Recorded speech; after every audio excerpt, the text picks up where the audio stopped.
Hello friends, welcome on the futures education. आप सभी का स्वागत करता हूं। मैं विकास शर्मा। द फ्यूचर्स एजुकेशन पर उत्तर प्रदेश अधीनस्थ सेवा चयन आयोग द्वारा जो आपके पीईटी एग्ज़ाम प्रारंभिक अर्हता परीक्षा 2022 की आयोजित करवाई गई थी 16 और 15 अक्टूबर को। इसकी आपकी आंसर कीज, ऑफिशियल आंसर की जारी की गई है। चारों शिफ्ट के पेपर्स आपको हम उपलब्ध करवाने जा रहे हैं। ऑफिशियल आंसर की के आधार पर पूरा सॉल्व पेपर मिलेगा। बाकी 3 पेपर्स के लिंक मैंने नीचे दे दिए हैं, वहाँ से आप जाकर के देख सकते हैं। इसमें हम उपलब्ध करवाएंगे आपको 16 तारीख की जो द्वितीय शिफ्ट की जो एग्ज़ाम रही है, यानी कि कुल मिलाकर की चौथी शिफ्ट की जो परीक्षा रही है आपकी पीईटी 2022 की, उसकी हम हर एक प्रश्न का ऑफिशियल आंसर की के आधार पर उत्तर आपको उपलब्ध करवाएंगे इस वीडियो में। तो वीडियो को एंड तक पूरा जरूर देखिएगा। और बाकी के 3 पेपर्स के लिंक आपको नीचे दे दिए गए हैं, वहाँ से आप देख सकते हैं। तो चलिए पहले क्वेश्चन पर आ जाते हैं। पहला क्वेश्चन है यहाँ पर, हड़प्पा के एक बंदरगाह का नाम लिखिए। तो बोर्ड ने इसका जो उत्तर यहाँ पर बताया है वो है लोथल। ठीक है, ऑप्शन नंबर यहाँ पर लोथल आ जाएगा। अगले क्वेश्चन पर आ जाते हैं। दूसरे क्वेश्चन में कहा गया है जैन धर्म का सबसे महत्वपूर्ण मौलिक सिद्धांत है अहिंसा, आ जाएगा इसमें। चलिए अगले क्वेश्चन पर आ जाते हैं, तीसरे नंबर क्वेश्चन पर। तो फ्रेंड्स यूपीएसएसएससी की यहाँ पर पीईटी की जो एग्ज़ाम हुई है 16 अक्टूबर को, सेकंड शिफ्ट का पेपर का आपको यहाँ पर ऑफिशियल आंसर की के आधार पर हर एक प्रश्न का उत्तर मिल रहा है द फ्यूचर्स एजुकेशन पर। तीसरा प्रश्न है, निम्नलिखित में से किस शासक के दरबार में बहुत से विद्वानों को नवरत्न के रूप में अलंकृत किया गया था? चंद्रगुप्त द्वितीय आ जाएगा इसमें। अगले प्रश्न पर आ जाते हैं। दिल्ली सल्तनत के निम्नलिखित राजवंशों में से किसने सबसे कम अवधि तक शासन किया? खिलजी। डलहौजी ने भारत में ब्रिटिश साम्राज्य के लिए डैश अवध को कब्जे में लिया। हड़प नीति के माध्यम से अवध को कब्जे में लिया था। ठीक है, नेक्स्ट क्वेश्चन पर आ जाते हैं हम, छठे क्वेश्चन पर। और छठे क्वेश्चन में कहा गया है, निम्नलिखित में से किनके द्वारा 1857 की क्रांति की शुरुआत की गई थी? सिपाहियों के द्वारा की गई थी। बंगाल में डैश आंदोलन के दौरान तिरंगा झंडा लाल, हरा और पीला डिजाइन किया गया था स्वदेशी आंदोलन के दौरान। अगले क्वेश्चन पर आ जाते हैं। आठवें क्वेश्चन में कहा गया है, आठवें क्वेश्चन पर आ जाते हैं। ठीक है, और आठवें क्वेश्चन में कहा गया है,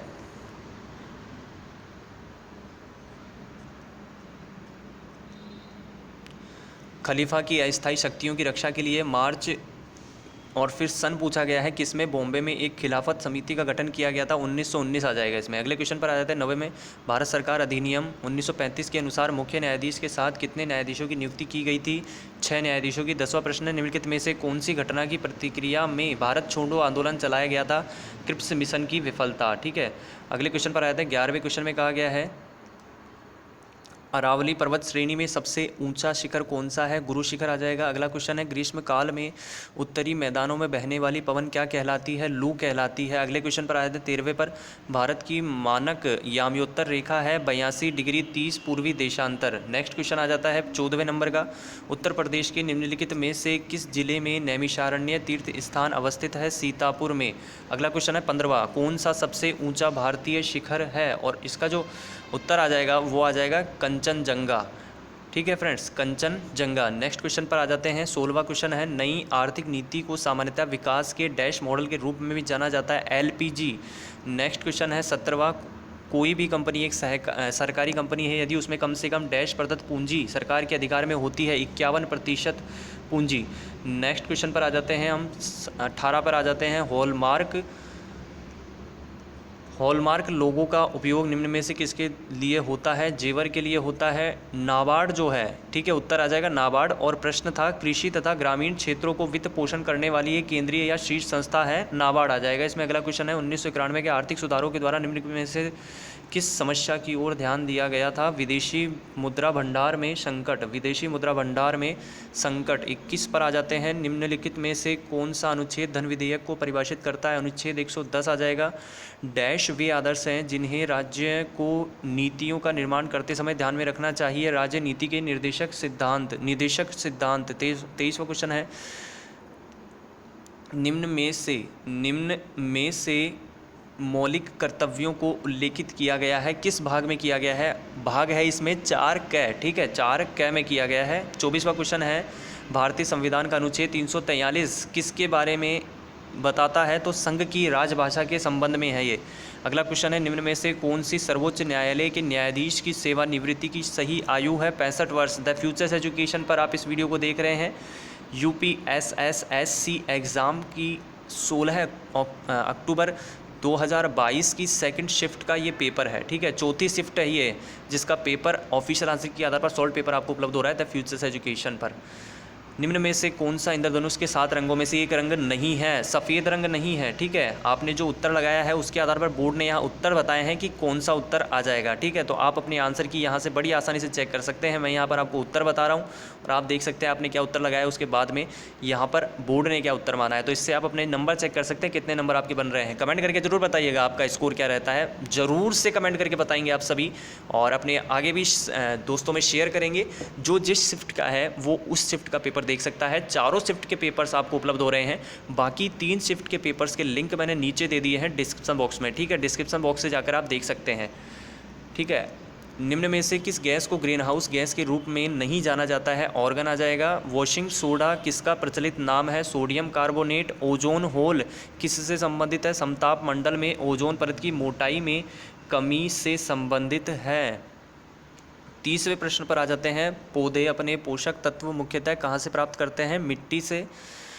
6.25 माइनस 2.23 गुना 3.35 माइनस 2.23 प्लस 0.0016 है माइनस 2.987 बराबर कितना होगा? 1.517। 32 नंबर के क्वेश्चन पर आ जाते हैं। किसान विकास पत्र में मनोज की बचत का 1/3 हिस्सा पब्लिक प्रोविडेंट फंड में उसकी बचत के आधे के बराबर है। यदि उसके पास कुल बचत के रूप में रुपये 1,50,000 है तो उसने पब्लिक प्रोविडेंट फंड में कितने की बचत की? रुपये 60,000 की। नेक्स्ट क्वेश्चन आ जाता है 33। 7 क्रमिक संख्याओं का औसत यहाँ पर 20 है। इन संख्याओं में से सबसे बड़ी संख्या कौन सी आ जाएगी? 23 आ जाएगा। सरल करना है। यहाँ पर क्वेश्चन दिया गया था, ब्रैकेट में है 76 + 8 का स्क्वायर माइनस 76 - 84 का स्क्वायर। ठीक है, और बटा में दिया हुआ है 76 गुणा 84। तो ऑप्शन नंबर इसमें जो दिया गया था उसके अनुसार 4 नंबर आ जाएगा। इसमें 4 कितने सही हैं? संख्या जो आ जाएगी वो 4 आ जाएगी सरल करने पर। रूट में दिया हुआ है 9 + 4, फिर उसके अंदर भी रूट है 5। ठीक है, तो इसमें ऑप्शन जो आपके दिए गए थे उनमें से 2 + √5 वाला ऑप्शन आ जाएगा आपके, बिल्कुल सही है। 2 + √5 इसका सही उत्तर हो जाएगा। धरेश का सही संधि विच्छेद होगा धरा प्लस ईस। 37 पर आ जाते हैं। समश्रुत शब्द अली शब्द युग्म का सही अर्थ क्या है? भौरा और सखी। नागर का पर्यायवाची शब्द है चतुर। अगला है 39वां सन्यासी का विलोम शब्द है गृहस्थ। अगले पर आ जाते हैं 40 नंबर के क्वेश्चन पर। कोल्हू का बेल होना का अर्थ क्या है? बुरी तरह काम में लगे रहना। यहाँ पर आपके पैसेज दिया हुआ है 41-42 में, यहाँ पर इंग्लिश में। ठीक है, और इसके आधार पर हम उत्तर पर आ जाते हैं, क्वेश्चन पर आ जाते हैं। क्वेश्चन क्या कह रहा है? क्वेश्चन यहाँ पर बताया गया है, Jo's mother did not want him to go to public school because Jo would get distracted by girls. Next question है 42। Where did Jo meet Carmen? तो इसमें आ जाएगा आपके market. Choose the correct synonym random, तो इसमें आ जाएगा एक्सीडेंटल। नेक्स्ट क्वेश्चन पर आ जाते हैं हम 44 पर। Choose the correct antonym beautiful, अगली आ जाएगा इसमें, अगली। नेक्स्ट क्वेश्चन है give the one word substitute of sensitiveness to the action of a particular food. Allergy आ जाएगा इसमें। ठीक है, एलर्जी। 46वां क्वेश्चन है, फाल्गुन की ओर इशारा करते हुए हार्दिक ने बताया इनके इकलौते भाई का पुत्र मेरी पत्नी का भाई है फाल्गुनी किस प्रकार हार्दिक से संबंधित है? ससुर की बहन हो जाएगा इसमें। आगे आ जाते हैं 47 पर। 47 में कहा गया है दिए गए विकल्पों में से असंगत का चयन करें। 4125 इसका सही उत्तर हो जाएगा। 8:20 पर एक घड़ी के घंटे की सुई और मिनट की सुई के बीच का कोण ज्ञात करना है। 130 डिग्री इसमें उत्तर आ जाएगा। 49 नंबर के क्वेश्चन में आ जाते हैं। कहा गया है यहाँ पर निम्नलिखित प्रश्न में 2 कथन दिए गए हैं, उसके बाद 4 निष्कर्ष 1 2 3 4 दिए गए हैं। उन निष्कर्षों का चयन करना है जो तार्किक रूप से कथनों का अनुसरण करता है। तो पहले यहाँ पर हम एक काम करते हैं, उत्तर देख लेते हैं। उत्तर नंबर यहाँ पर आ जाएगा, केवल 3 नंबर का अनुसरण कर रहा है। ठीक है, यहाँ पर कहा गया है कुछ बिल्लियाँ कुत्ते हैं। ठीक है, 3 नंबर वाला अनुसरण कर रहा है। आगे चलते हैं, अगले पर आ जाते हैं 50 पर। यदि स्कीम को TDIFNF के रूप में कूटित किया जाता है तो वंडर के लिए क्या कूट होगा? XPOEFS आ जाएगा इसमें। निम्नलिखित में से कौन से देश I2U2 ग्रुपिंग से संबंधित है, ठीक है। I2U2 ग्रुपिंग से संबंधित कौन से यहाँ पर देश हैं? भारत आ जाएगा, इजराइल आ जाएगा, UAE आ जाएगा और USA आ जाएगा। नेक्स्ट क्वेश्चन आ जाता है 52। भारतीय तकनीकी SME हेतु निवेश को आकर्षित करने के लिए नास्कॉम ने डैश सरकार की एजेंसी के साथ साझेदारी की है। ऑस्ट्रेलिया आ जाएगा इसमें, कौन से देश के साथ? ऑस्ट्रेलिया के साथ। डैश सरकार के स्वामित्व वाली रोसाटोम ने हाल ही में भारत के कुडनकुलम संयंत्र को दीर्घ ईंधन चक्र वाले उन्नत एन ईंधन की आपूर्ति की। रूस आ जाएगा इसमें, रूस आ जाएगा। अगला क्वेश्चन है 54। समझ जाऊँगा। राष्ट्रीय खाद्य सुरक्षा अधिनियम NFSA के राज्य रैंकिंग सूचकांक में सामान्य श्रेणी के राज्यों में डैश राज्य शीर्ष पर है। ओडिशा आ जाएगा इसमें, कौन सा राज्य है? ओडिशा आ जाएगा। 55। डॉक्टर राजेंद्र प्रसाद स्मृति पुरस्कार निम्नलिखित में से किस क्षेत्र से संबंधित है? लोक प्रशासन। निम्न में से किस राज्य में भारत के प्रथम अमृत सरोवर का उद्घाटन किया गया? उत्तर प्रदेश। नेक्स्ट क्वेश्चन आ जाता है 57। निम्नलिखित में से किस राज्य में हाल ही में यूरेनियम खनन भंडार पाए गए? राजस्थान आ जाएगा। निम्नलिखित में से किस राज्य में दीमापुर में केंद्रीय मंत्री नरेंद्र सिंह तोमर द्वारा कृषि और किसान कल्याण के लिए शहद परीक्षण प्रयोगशाला शुरू की गई है? नागालैंड आ जाएगा इसमें। नेक्स्ट क्वेश्चन पर आ जाते हैं 59 पर। निम्नलिखित में से किस कंपनी ने उद्योग प्रथम वैश्विक स्वास्थ्य देखभाल योजना शुरू की? Bajaj Alliance general insurance. Next question है वेरिएबल ATM कार्ड्स और ऑफलाइन UPI किस कंपनी द्वारा लॉन्च किया गया है? S money. नेक्स्ट क्वेश्चन आ जाता है 61। निम्नलिखित में से कौन से भारत के दो पड़ोसी द्वीप देश हैं? श्रीलंका और मालदीव। श्रीलंका और मालदीव। नेक्स्ट क्वेश्चन आ जाता है हमारा 62 में कहा गया है निम्नलिखित में से कौन सी ओमान की राजधानी है? मस्कट आ जाएगा। ओमान की राजधानी पूछी गई है, मस्कट आ जाएगा, ठीक है। निम्नलिखित में से डैश एक केंद्र शासित प्रदेश की राजधानी नहीं है? आइजोल नहीं है, आइजोल आ जाएगा इसमें। कौन सी नहीं है? आइजोल। 64 में कहा गया है निम्नलिखित में से कौन लोकसभा के प्रथम अध्यक्ष या स्पीकर थे? गणेश मावलंकर। GV मावलंकर भी इन्हें कहा जाता है। भारत में अंतर्राष्ट्रीय श्रमिक दिवस किस दिन मनाया जाता है? 1 मई को। निम्नलिखित में से किस शहर को राजस्थान का सफ़ेद शहर कहा जाता है? उदयपुर को। अगला क्वेश्चन है 67। संगाई महोत्सव निम्नलिखित में से किस राज्य में आयोजित किया जाता है? मणिपुर में। संयुक्त राज्य अमेरिका का राष्ट्रीय खेल है बेसबॉल। बेसबॉल। नेक्स्ट क्वेश्चन है 69। निम्नलिखित में से किस व्यक्ति ने हिंद स्वराज पुस्तक लिखी? महात्मा गांधी। हरित लेखांकन ग्रीन अकाउंटिंग का अर्थ है डैश के आकलन को ध्यान में रखते हुए देश की राष्ट्रीय आय का मापन, प्रदूषण एवं पर्यावरण हानि। नेक्स्ट क्वेश्चन पर आ जाते हैं। यहाँ पर पैसेज दिया गया है, ठीक है। निम्नलिखित अनुच्छेद को पढ़कर पूछे गए प्रश्नों का उत्तर देना है। 71 से 75 के बीच है। तो हम एक काम करते हैं, क्वेश्चंस पर आ जाते हैं। 71 नंबर के क्वेश्चन में कहा गया है अनुच्छेद के आधार पर बताइए कि आजकल के अधिकांश नेतागण वोट पाने के लिए जनता की कौन सी दुर्बलता का फ़ायदा उठाते हैं? सबसे सही उत्तर कौन सा है? चुनाव जीतने के लिए जनता को मुफ्त की चीज़ें देने का वायदा करते हैं। अगला क्वेश्चन है 72 में यहाँ कहा गया है नेता क्यों नहीं चाहते कि लोग शिक्षित होकर अपने अधिकारों के प्रति जागरूक बने? सबसे सही तर्कयुक्त उत्तर कौन सा है? शिक्षित लोग। उत्तर जो होगा वो होगा शिक्षित लोग अपने वोट की असली कीमत पहचानते हैं और जाति और धर्म के आधार पर बनाए गए नेताओं के समीकरण को बिगाड़ देते हैं। Next question 73।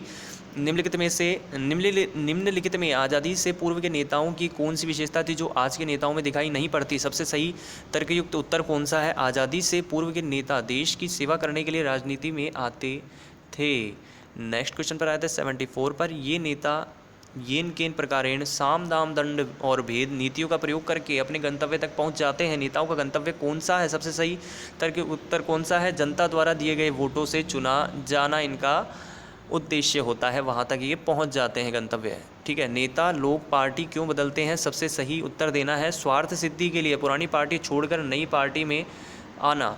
अगला पैसेज के अनुच्छेद है 76 से 80। तो इसके अनुसार हम एक काम करते हैं, आपको डायरेक्ट प्रश्न पर ले चलते हैं और उत्तर बता देते हैं। निम्नलिखित में से किस वर्ग के सभी भाव रचनात्मक है? आशा, उत्फुल्लता, प्रसन्नता, मुस्कान, निश्चिंतता, संतुष्टि, आत्मविश्वास। अगला क्वेश्चन है 77। हमारा जीवन कब निराशा के अंधकार से भर जाता है? जब क्रोध, शोक, ईर्ष्या, भय, चिंता आदि घातक मनोभाव लंबे समय तक अपनी तीव्रता से हमें प्रभावित करते हैं। अगला क्वेश्चन है 78 नंबर का, प्रिय घटनाओं को अपने जीवन में आकर्षित करने के लिए हमें क्या करना चाहिए? हमारा मनोमस्तिष्क प्रिय विचारों से सदा परिपूरित रहना चाहिए। अपने दुर्भाग्य को सौभाग्य में कैसे बदला जा सकता है? अपने मस्तिष्क के विचारों पर ध्यान देकर लगातार रचनात्मक विचारों द्वारा। नेक्स्ट क्वेश्चन आ जाता है 80।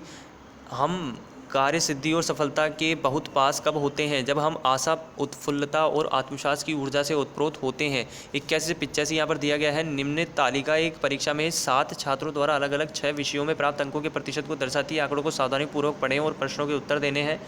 चलिए हम एक काम करते हैं, प्रश्नों पर आ जाते हैं। पहले यहाँ पर ये डायग्राम दिया हुआ है, यहाँ पर आपके आंकड़े दिए हुए हैं, ठीक है, मार्क्स दिए हुए हैं। हम प्रश्न पर आ जाते हैं। 81 नंबर के अंग्रेजी में सभी 7 छात्रों द्वारा प्राप्त लगभग औसत अंक कितने हैं? 89 है। अगला क्वेश्चन है, सभी विषयों में 60% या उससे अधिक अंक प्राप्त करने वाले छात्रों की संख्या कितनी है? 2 आ जाएगी, 83। सभी 6 विषयों में एहान द्वारा प्राप्त कुल अंक कितने हैं? 442, 442। निम्न में से किस विषय में कुल प्रतिशत न्यूनतम है? गणित में। अगला क्वेश्चन आ जाता है 85। ब्रजेश का कुल प्रतिशत लगभग कितना है? और इसमें आ जाएगा 78%। कितना है? 78%। 86 से 90 में कहा गया है निम्न तालिका का सावधानीपूर्वक उत्तर देना है, अध्ययन करना है और प्रश्नों का उत्तर देना है। पूर्व के वर्षों में एक्स कंपनी द्वारा निर्मित हजारों में 5 प्रकार की कारों ABCDE की संख्या के आंकड़े नीचे दिए गए हैं।